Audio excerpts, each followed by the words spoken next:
Saya sudah dapat izin tadi, silakan gaspol. Kapan lagi? Dan saya seumur-umur Pak, alhamdulillah, baru hari ini saya menginjakkan kaki di gedung Dewan Perwakilan Rakyat.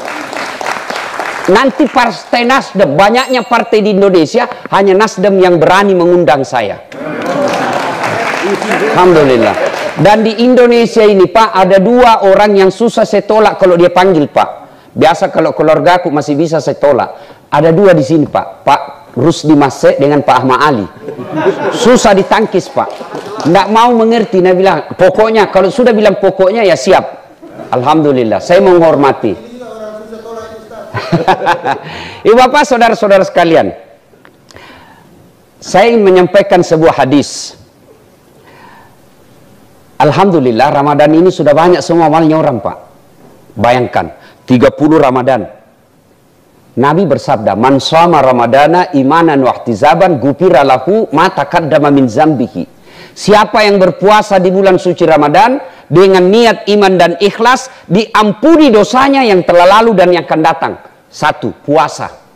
Belum lagi tarawih, belum tadarus, belum sedekahnya Bapak, iktikafnya, zikirnya.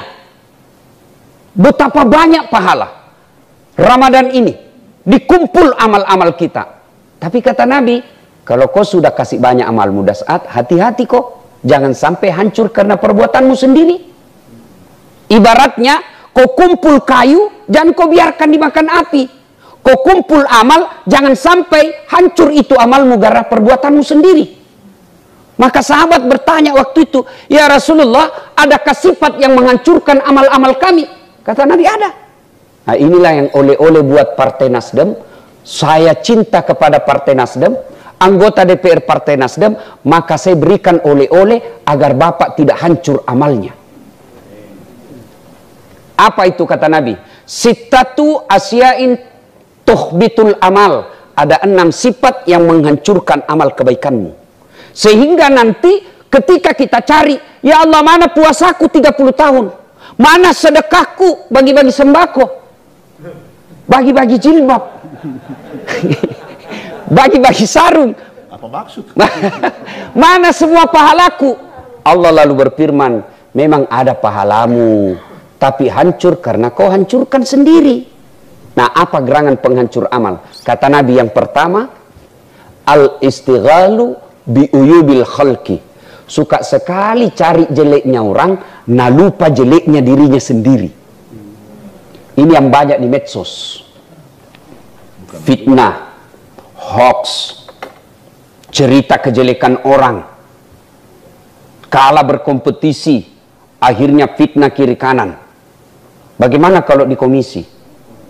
Bolehkah cerita kejelekan orang? Boleh, dengan tujuan bukan mempermalukan, tapi mencari keadilan dan kebenaran.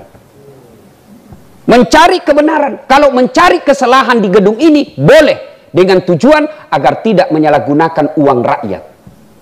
Beda kalau mencari-cari kesalahan.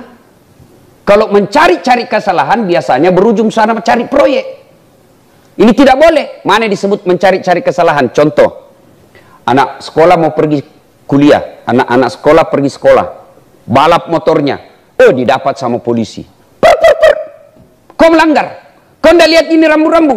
Saya lihat Pak. Kenapa kau langgar? Saya tidak lihat Bapak. Kenapa kau tidak lihat saya? Bapak sembunyi di tikungan. Periksalah surat-suratnya. Lengkap. Periksa pentil motornya. Lengkap. Saya tilang kamu. Kenapa Bapak tilang saya? Semua sudah lengkap. Kau pembohong. Kenapa Bapak bilang pembohong? Itu motormu Honda, jaketmu Yamaha. Dia bukalah jaketnya. Saya masih tilang kamu. Kenapa Bapak masih tilang saya? Saya sudah buka jaket. Saya tidak suka limu kamu. Melawan petugas. Ini yang disebut mencari-cari kesalahan.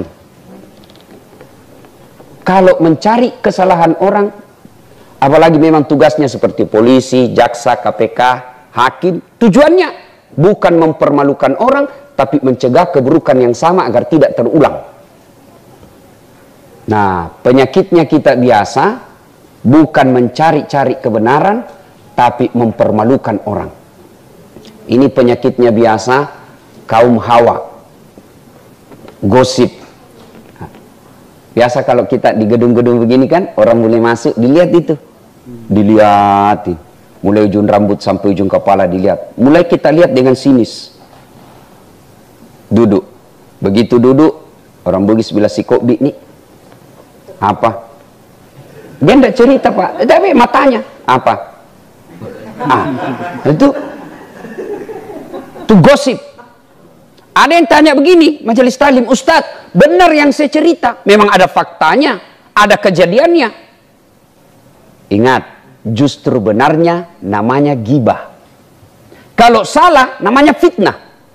Ayuhibbu ahadukum, kata Allah, sukakah kamu memakan bangkai sesama manusia? Nah, suatu ketika, ibu bapak pasti sudah pernah dengar ini kisah Isra Mi'raj. Ketika Nabi diperlihatkan, ada wanita yang cantik, kukunya terbuat dari tembaga api neraka. Dia cakar-cakar mukanya. Lalu dia makan bangkai orang mati di depannya. Nabi berkata, Jibril siapa itu? Dia tahu cakar, dia tahu sakit, dia cakari mukanya. Dia tahu itu bangkai tapi dia makan. Belem-belem betul. Siapa dia Jibril? Jibril menjawab, itulah umatmu yang suka menceritakan kejelekan orang lain. Auzubillah min zalik. Bapak ibu yang suka cerita-cerita kejelekan teman, habis pahala Pak. Habis. Saya kalau dikasih, ada orang datang sama saya, Ustaz, tidak suka gitu. Kenapa kau bilang, dek? Suka nak cerita Ki? Alhamdulillah, dia suka saya itu. Maksudnya Ustaz, karena nanti amalnya dia kasih saya. Itu orang cerita kejelekan kita, Pak. Alhamdulillah, dia ambil nanti kita punya dosa. Kebaikannya kita ambil. Itu kan pernah dikisahkan. Atadruna manil muflis, kata Nabi. Kau tahu tidak orang yang bangkrut di akhirat? Yang tidak sholat ya Rasul. Yang tidak puasa. Oh tidak, dia puasa, dia sholat, dia haji, dia sedekah. Kalau begitu siapa ya Rasul? Nabi menjelaskan, jarusu wa khati'ur rahim. Tetangga yang jahat sama tetangganya dan yang suka memutuskan tali persaudaraan. Kok bisa ya Rasul? Ya, padahal baik sholatnya. Kata Nabi, iya. Dia setor sholatnya. Ya Allah, ini sholatku. Datang teman dapilnya. Tunggu dulu Tuhan. Pernah saya sama-sama caleg. Dia fitnah saya. Dia sebarkan foto-foto pornoku. Dia sebarkan fitnah. Katanya mobilku hasil korupsi. Akhirnya saya kalah. Padahal habis uangku 4 miliar. Saya jual warisan orang tuaku. Gara-gara fitnahnya, saya kalah. Saya minta keadilan. Allah berfirman, ya baiklah kalau begitu. Ambil dia punya sholat. Habis sholatnya. Sudah habis sholat.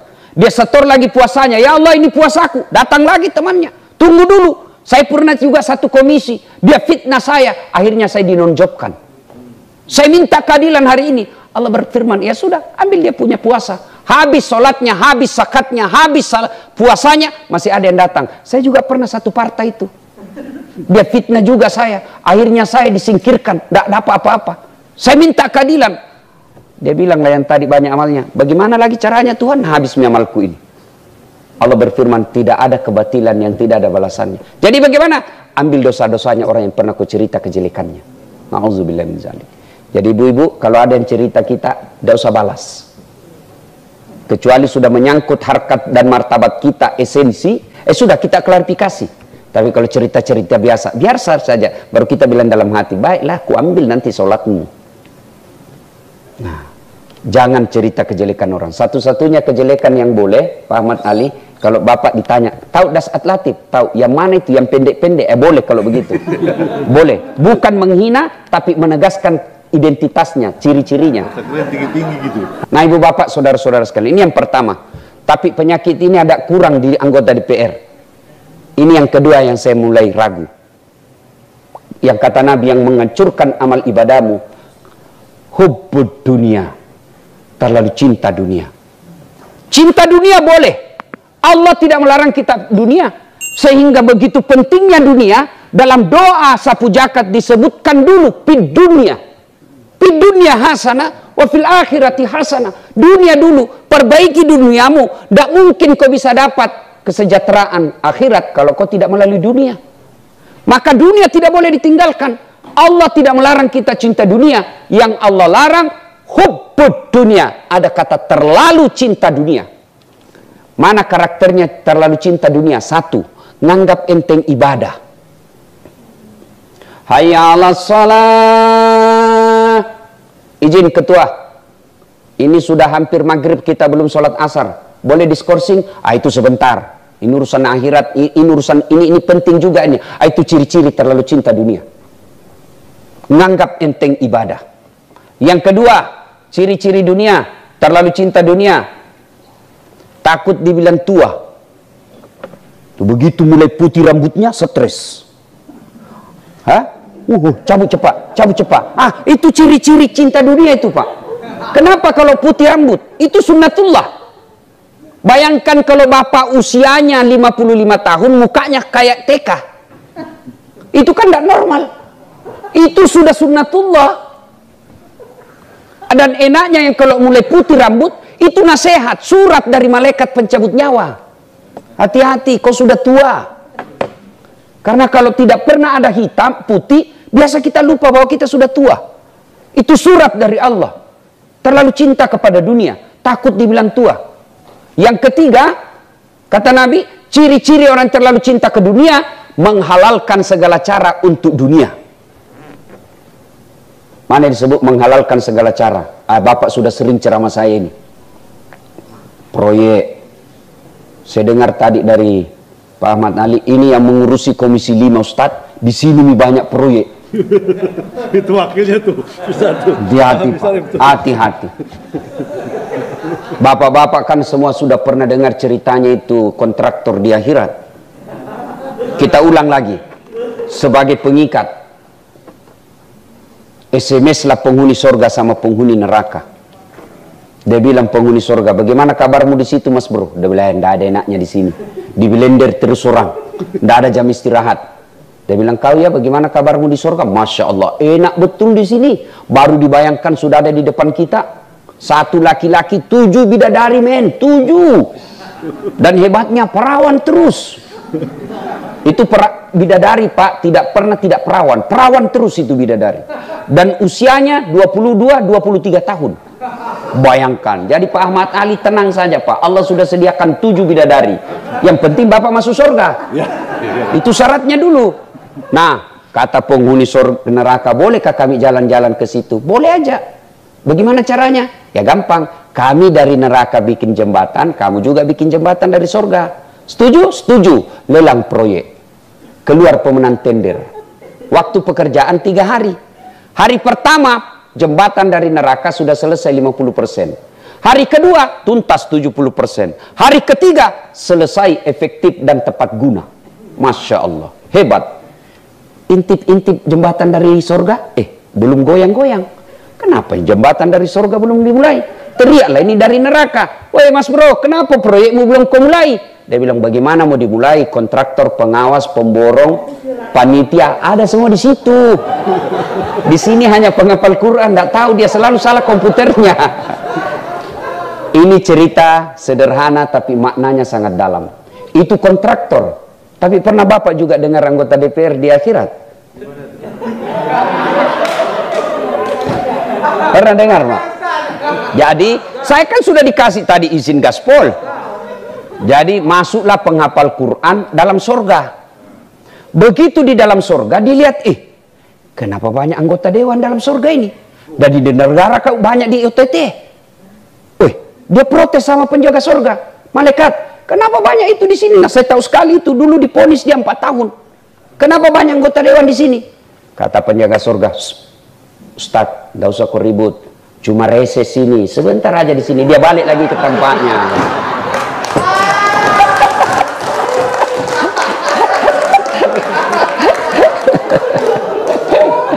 Bapak, saudara-saudara sekalian. Hubbu dunia, terlalu cinta kepada dunia. Ibu bapak, saudara-saudara sekalian. Ibu bapak, saudara-saudara sekalian. Allah tidak melarang kita kaya. Allah tidak melarang kita jari juragan, tapi jangan menghalalkan segala cara. Demi Allah, kita orang Islam itu Pak, sudah didoktrin dari kecil. 3 rahasia Allah yang tidak boleh kau campuri hambaku. 1, jodoh. Bapak percaya sekali ini jodoh. 3 tahun pacaran, bukan jodoh, ndak nikah Pak. Begitu putus, baru 1 bulan pacaran, dipaksa nikah, didapat sama security. Jodoh bos, jodoh. Kadang-kala kita lihat, jelek betul suaminya, istrinya kok cantik, jodohnya bos. Itu jodoh, rahasia Allah. Yang kedua, kata Allah, jangan kau campuri hambaku. Apa itu? Ajal. Biar kau mau sekali mati, kalau tidak tiba ajalmu, kau tidak mati. Biar kau tidak mau mati, kalau tiba ajalmu pasti kamu mati. Ini dua kita hakul yakin, Pak. Tapi setan masuk di yang ketiga, Pak, rezeki. Setan masuk, dia masuki kita dengan kalkulator, dia masuki kita dengan kok tabunglah, inilah. Padahal rezeki, Pak, kalau bukan rezeki kita tidak masuk. Bapak kan sering pergi reses. Iya toh? Coba lihat. Kadangkala kita lewat di Baru, penjual di kampung saya Sulawesi Selatan, penjual jagung. Biasanya kan ada nomornya, Pak, di pinggir jalan nomor 1 sampai 9. Saya biasa bilang sama sopirku, kau singgah nomor 4. Remnya tertindis di nomor 6. Saya bilang, tidak usah kau balik ke belakang, mengganggu lalu lintas. Rezekinya nomor 6, bukan rezekinya nomor 4. Coba lihat, Pak, di pasar-pasar, sama barangnya, sama teknik promosinya, sama harganya. Ada yang laris, ada yang gulung tikar. Rezeki Allah yang ngatur. Jangankan jadi bapak tidak usah menghalalkan segala cara, karena kalau bukan rezeki bapak, biar pakai otak, pakai apa, tidak akan datang. Saya kasih contoh. Bapak ibu tahu cicak? Adik-adik tahu cicak? Cecak. Ini orang Bugis, cicak. Tahu kan? Tahu. Apa dia makan itu cecak? Masuk akal enggak? Satu terbang, satu di dinding. Di mana ketemunya? Tidak ada terminalnya. Tuh? Tapi Allah Maha Kaya. Dengar lagu kita waktu kecil. Cicak-cicak di dinding, diam-diam merayap. Diam-diam masih merayap. Datang seekor nyamuk. Nyamuk yang datang, Pak. Lagu tidak mengatakan cicak lompat ke nyamuk. Wah, patah-patah kasihan cicak. Rezekinya sudahlah. Kalau rezeki kita Allah pasti kasih. Itu lagu kita waktu kecil, Pak. Bagus lagu-lagunya, Pak. Ya kan? Kalau kita naik remaja sedikit, kita lagu-lagu cinta. Lagu-lagu cintanya lagu-lagu dangdut tapi bagus. Remaja kita lagu-lagu dangdut. Begadang jangan begadang kalau tiada artinya. Itu dulu waktu kita. Mengapa minuman itu haram? Karena merusak kepikiran. Mengapa berzina juga haram? Karena itu cara binatang. Itu lagu-lagu kita waktu kecil. Katakan Tuhan itu satu. Itu lagu-lagu kecil, Pak. Kalau sekarang lagu-lagunya anak-anak apa? Pulang-pulangku berbadan dua. Hamil dia pulang, Pak. Ya kan? Nah, ibu bapak, saudara-saudara sekalian, kembali tadi. Kita kalau terlalu cinta kepada dunia, menghalalkan segala cara, dan terlalu sering banyak kita lihat, gara-gara terlalu cinta kepada dunia, berujung pada dipermalukan. Bukan cuma dirinya dipermalukan, malu satu kampung, malu satu keluarga, dan beberapa generasi. Na'udzubillah min zalik. Cinta dunia boleh, tapi yang Allah larang terlalu cinta kepada dunia. Yang ketiga, yang menghancurkan amal kebaikan kita, qillatul haya, kata Nabi. Apa itu? Kurang rasa malu.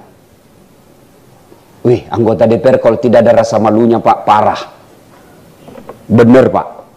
Kalau sudah digaji, kadangkala saya kasihan juga lihat, Pak, rapat. Mungkin Bapak lelah, capek, rutinitas setiap hari. Lalu dilihatlah kamera, kasihan begini. Waduh, bukan cuma Bapak Ibu yang malu, tapi malu kami satu kampung. Jawab. Ayo. Orang kurang rasa malu, Pak. Ngeri, Pak, lebih hina dari binatang. Coba yang namanya kurang rasa malu, yang operasional, yang praktek.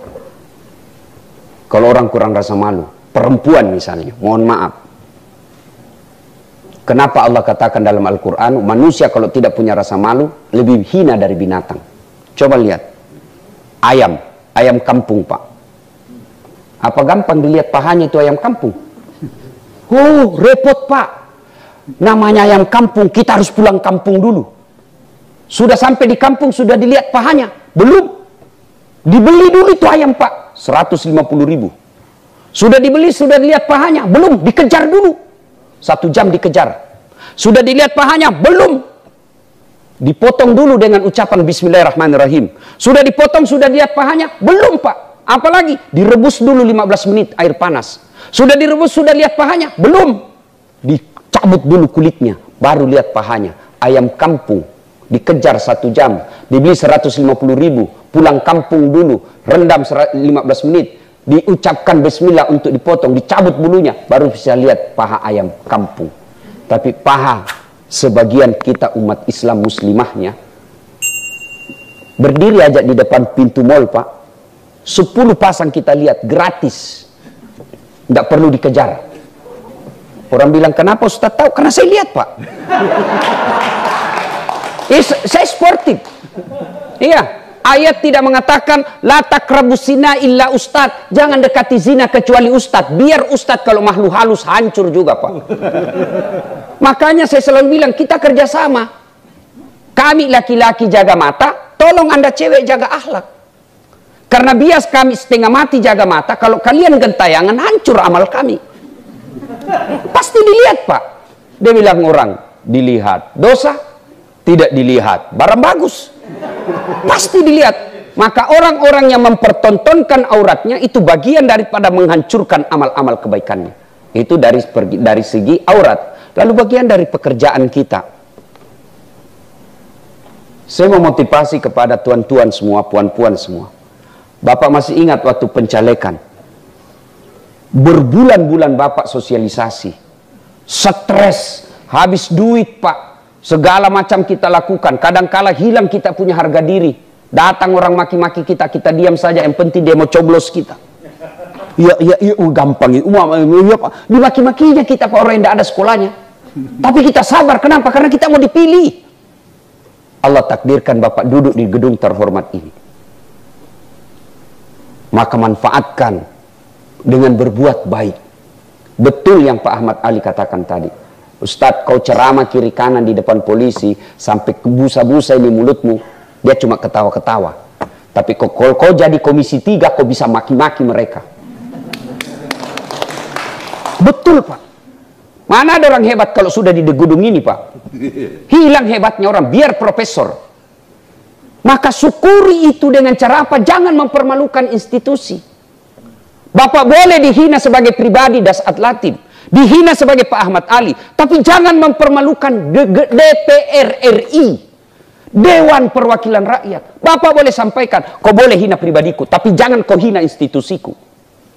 Dan itu bisa kita katakan begitu kalau kita punya kinerja yang baik. Saya mengambil lahan untuk masuk surga dengan berdakwah. Mudah-mudahan dengan dakwah itu Allah senang sama saya dan saya bisa masuk surga. Maka bapak-bapak, ibu-ibu yang dipilih menjadi anggota DPR, lahan Bapak masuk surga, ya ini, di dewan ini, Pak. Kasihan kita, kalau sudah habis waktu, habis tenaga, ternyata kita dibully di masyarakat karena kita tidak punya prestasi. Coba. Saya masih ingat itu waktu apa, ribut-ribut, Omnibus Law, apa kan namanya? Apa namanya itu? Kan ada yang berkata, oh ini hanya salah ketik. Saya la haula wala quwata illa billah. Digaji ratusan juta hanya salah ketik menyangkut hajat hidup orang banyak. Apa Bapak tidak siap ditanya nanti di akhirat? Salah ketik, Pak, menyangkut hajat satu Republik Indonesia. Itu pasti ada tanggung jawabnya nanti di akhirat. Kenapa bisa terjadi seperti ini? Karena kita tidak malu. Saya aja masuk mengajar, gelar saya S3, kalau saya ada salah ketik didapat sama siswa saya malu, Pak. Mahasiswa saya bilang, S3 baru dongo, S3 baru beleng-beleng. Kan malu kita, Pak. Kita selalu disebut dewan yang terhormat, tapi kita tidak bekerja dengan terhormat. Ini orang kalau tidak punya rasa malu, itu yang begitu dianggap biasa. Maka kata Nabi, kurangnya rasa malumu itulah yang akan menghancurkan amal-amalmu. Yang keempat, yang akan menghancurkan amal kebaikan kita. Yang keempat, kata Nabi, kaswatul qalbi. Oh ini, susah, Pak. Ini, mohon maaf, saya sudah izin tadi. Pak Ahmad Ali sudah bilang, Pak Sahroni, saya sudah izin tadi sama Pak Ahmad Ali, silakan gaspol. Maka ini yang paling susah Pak, dan bisa potensial kita punya penyakit kaswatul qalbi, susah dinasehati.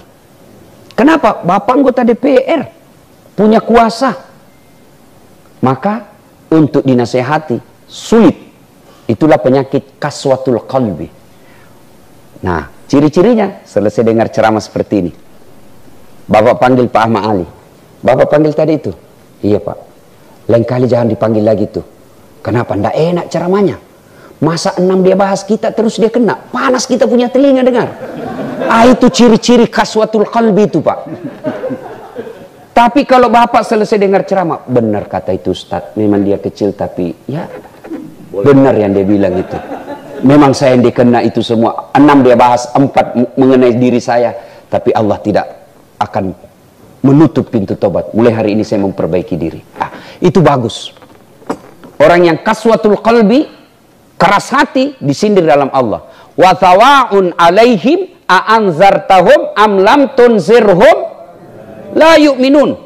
Orang yang telah kami kunci mati hatinya, kau sampaikan ayat Allah atau tidak, sama saja mereka tidak akan beriman. Nauzubillah min zalik.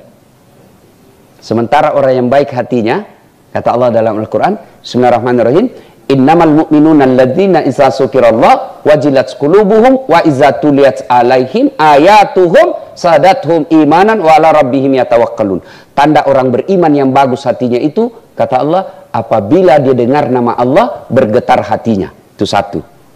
Mana contoh? Saya kalau ada perempuan saya suka, jangankan saya lihat mukanya, saya dengar saja namanya, dia bilang orang di kampungku dum-dum glet. Apa itu domba-domba gleter? Tuh.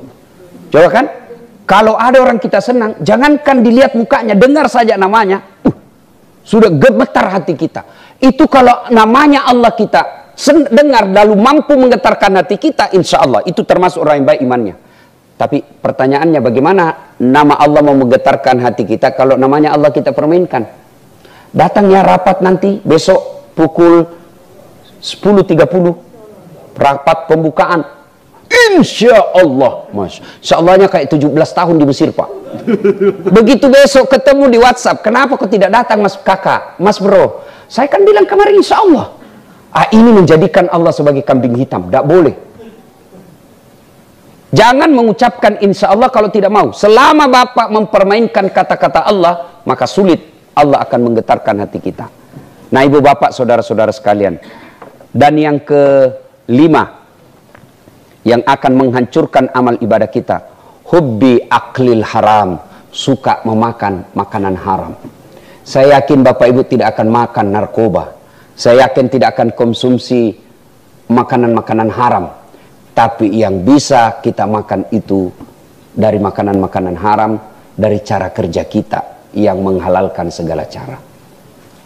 Setiap saya ceramah, pasti ada ayat itu saya sampaikan Pak. Setiap saya ceramah, ya ayyuhalladzina amanu taqullaha haqqa tuqati wa la tamutunna illa wa antum muslimun.